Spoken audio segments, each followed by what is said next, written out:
It looks like the Noumory Keita sweepstakes are over. It has been announced this week that the 24-year-old Malian, outside one of the best offensive players in the world at the moment, will be joining the Italian national team, will be joining arguably the best team in the world right now. It sounds like Mali, his country of origin, has agreed to the switch.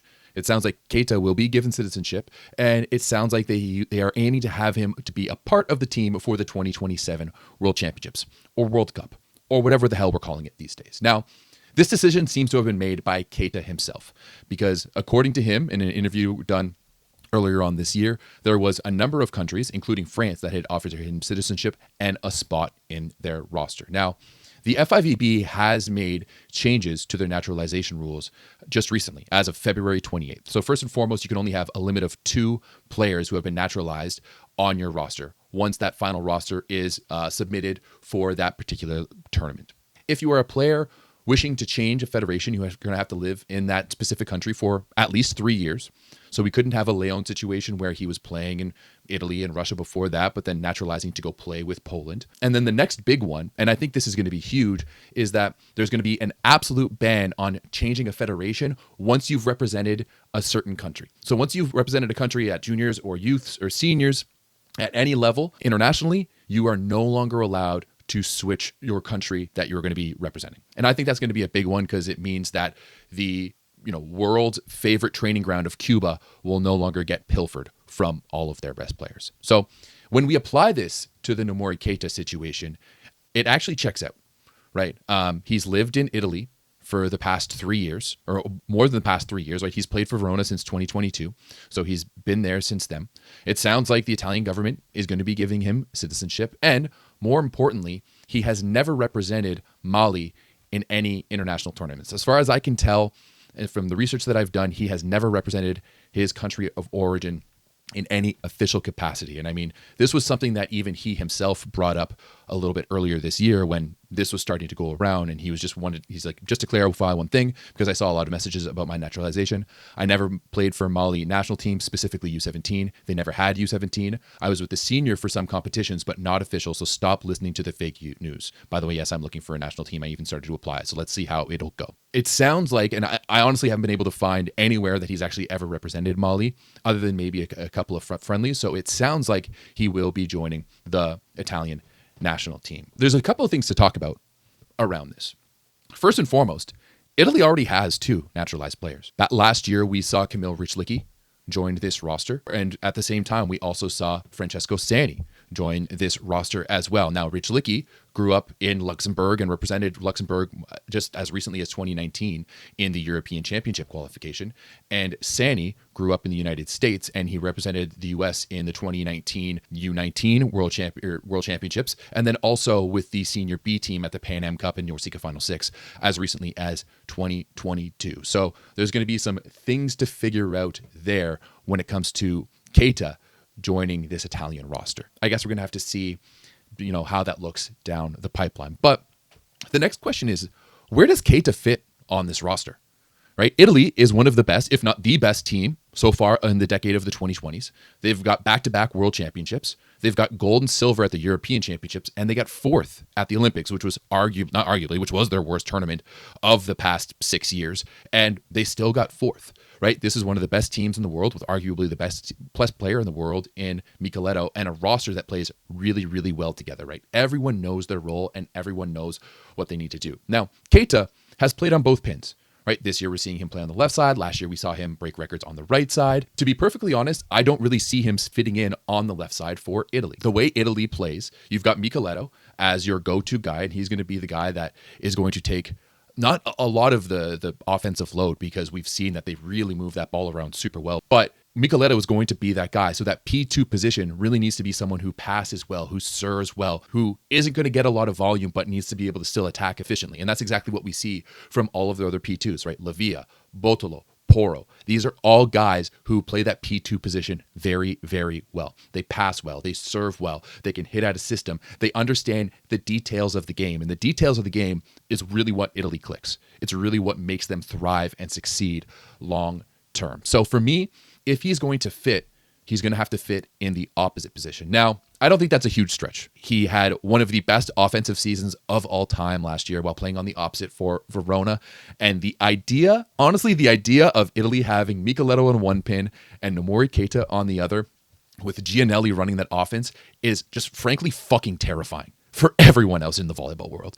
That is like an Italian's wet dream, and it is just an absolute nightmare for the entire rest of the world. But that's still a slot that he's going to have some competition in. I mentioned Rychlicki before, who has been very good traditionally, both in the Lega Volley and in this past year in the Plusliga. And then you've also got Yuri Romano. And I mean, Yuri Romano has been the clear number one. This is a guy who last year at the World Championships, he had the highest points per set average on the Italian team that won the World Championships. He had the highest kills per set, and he had the second most aces overall at the World Championships. And those aces tend to come at big moments, right? When you look back to their gold medal championships, whether it's at the World Championships or the European Championships, Yuri Romano comes on in the big moments. And we see that further as he was actually the second top scorer at the Olympics in 2024 for an Italian team that, kind of struggled and only got fourth. So that is going to be a very interesting battle between the guy who has been there before and who's done it before and has proven that he can be an absolute winner. That's the knock on Romano, is that maybe during the regular season, maybe things don't matter that much. He's a little bit up and down. He's a little bit lackadaisical. But when something is on the line, Yuri Romano is there to play. So if he's going to take care of anyone's spot, if he's going to take anyone off the roster, it has to be for Kamil Rychlicki, in my opinion. I mean, he's only been with this roster now for 1 year. He didn't really find himself in any starting spots once it came to the World Championship. It's clear that that's Romano's spot. And also, if you take off Kamil Rychlicki, then that takes care of your naturalization problem. You can still have Francesco Sani to come in and serve off the bench, add a little bit of power on the left side compared to those other P2s, and you can have Keita and Romano battling it out for that starting position on the right side. I think that there's other opportunities to have him play on the left side, but to me, it's really only when Micheletto isn't there.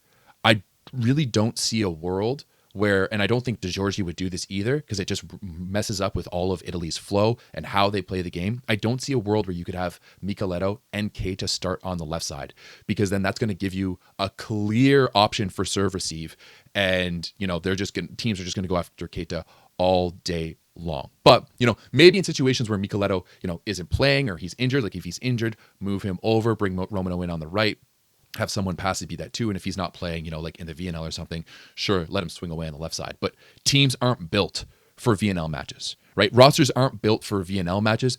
They're built for World Championships and Olympics. That's why you build the team, and that's why Italy would be bringing on someone like a Noumory Keita so they can be the team of the 2020s and absolutely dominate this decade of volleyball. Now, with this move, it does kind of bring a larger conversation when it comes to naturalization in volleyball.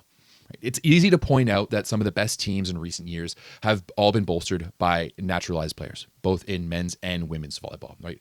Leon joined Poland, Vargas joined Turkey, Brazil had Leal, Italy previously had Wantarena, Germany picked up Grosjer. Even back to 2012, you had Russia picking up Dmitry Mazursky from Ukraine. So it's become so normalized in volleyball that with this naturalization, and it honestly only really benefits the top teams, because those top players who are going to leave their country of origin, no longer represent their original team, are going to only do it for a chance to win championships, for a chance to win the Olympics, for a chance to win the World Championships, right? So they're going to be going to those top teams, right? It's not like Canada's picking up anyone naturalized anytime soon, and not at this level. So it's natural for these players to want to align with themselves with the big teams, but it's just another situation where the rich get richer. I did come across this tweet here from About Volleyball Worldwide, where it's like, mild take, France winning 2 times Olympic gold despite the fact that Russia, Italy, Germany, Poland, and Brazil all had the bonus of naturalized player. And it's an even greater achievement for French volleyball than we think. And it's similar to Slovenia's success at the European Championships, which I honestly kind of agree with.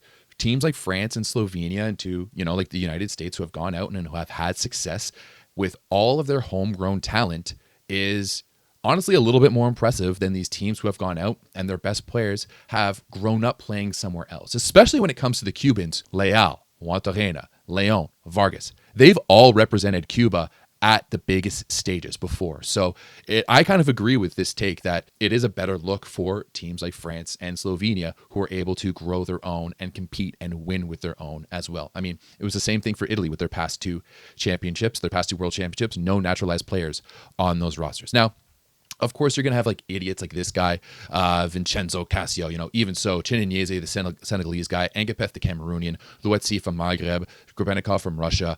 It worked out nicely for them, just like the Italians with Velasco, who are from different parts of the world. Now, there was a biggest difference of having heritage from another country and your parents immigrating, or even you immigrating as a young child and growing up in those systems, right? That entire French team, Angapeth, Luetzi, Grebenikov, Chinyeze, these are all guys who grew up in the French system. And I think that is a big difference when you're having that conversation about naturalization, right? All of those players grew up playing in France, and so they deserve to continue playing for France. And now, naturalization is a bit of a part of sport. It's something that we've had to get used to. It's huge in football, and it's also big in a sport like basketball. Although basketball, it's a little different because oftentimes it's Americans who go back to their country of origins to play. But regardless, it's something that we've seen. And, does it really have a place in sport? Sport is supposed to be one of the few areas, in my opinion, where nationalism and national pride is really where you should show it. You should be proud of the country that you're from and the country that you grow up in and the country that develops you. And now, on one hand, you want to see the best players play at the highest level, right? Think of what international volleyball would have been like without Montana, without Leal, without Leon, right? Without Vargas, without Grosjean or Mazurski. There's so many other examples as well in international sport, but we're going to stick to volleyball here. But on the opposite side, what do we do for those smaller countries? How do we allow them to grow and compete at the highest level if the bigger countries are just going to go and pick off their best players? How do we grow this sport in certain countries if the kids from that specific country don't have someone growing up who's wearing their country's flag and wearing their country's colors and watching, being like, I could be this player one day. I do think now that the world's favorite training ground in Cuba, now that that's pretty closed off, because Cuba, they like their players all play for the junior national teams, the youth national teams at a young age, right? So those players are going to be off the market early on. I do think now that teams are going to start looking towards Africa. Africa is a place that is still developing in volleyball. It's a place where you find a lot of tremendous athletes. We know this from other sports as well too. And, it's also a place that has a lack of major international competitions, right? So just like Keita, who's been able to play just friendlies here and there with the Malian national team, but has never performed for them in an official status, it's really going to be the only place where you're going to be able to go somewhere and find an exceptional talent who hasn't played previously. And I mean, we've already seen it in the women's game, right? You've got Fatoumata Sylla, who grew up in Gambia. She started playing for the Gambian team when she was 14 years old. She is a player who has played in Gambia and has recently switched over to become Slovenian. So it's already starting to happen in Africa, and I think that is going to be one of the next big training grounds for volleyball players who are going to be naturalized, because pretty much anywhere else, you play one match, you appear in one match at like a U16 or a U17 or U19 competition. And at that age, you're not going to have that forethought. Like at that age, when you're a teenager, yes, I just want to play for the national team. I want to go represent my country. That's completely natural. You're not going to have that foresight of, no, I'm not going to represent my country because I want to be able to play for this country. I mean, the only time that has actually happened is when Antropova turned down the Russian U16 team and returned them down to go to their camp. And I mean, she had already been playing in Italy for a little bit, and she was also only 14 years old. So Antropova is that one case, but I'm not going to get into that because Antropova to me is Italian, right? She grew up playing for Italy. She grew up in their system. The first international team she played for is Italy. Antropova is Italian, and we're not going into that, okay? But bringing this back to Keita, I do think it's normal that he's joining Italy, right? He played in Serbia before. He played in Korea before. Italy is where he's grown the most. Italy is where he's the most known. He's going to be representing a country where he's already well known. He's clearly well liked, and he already understands like the customs of that country and these teams. He's not going to be coming in as a complete outsider. But with Keita joining Italy in 2027, you have to put them down as the favorites. You absolutely have to put them down as the favorites. This is a team that has already won some of the biggest international championships in volleyball, and you're going to be adding one of the best, if not the best offensive player in the world to that roster. It's just going to be a bit of a cheat code. I'm not going to lie. It's something that Italians are going to love and the rest of the world is going to absolutely hate. He gives them a lot more scoring power,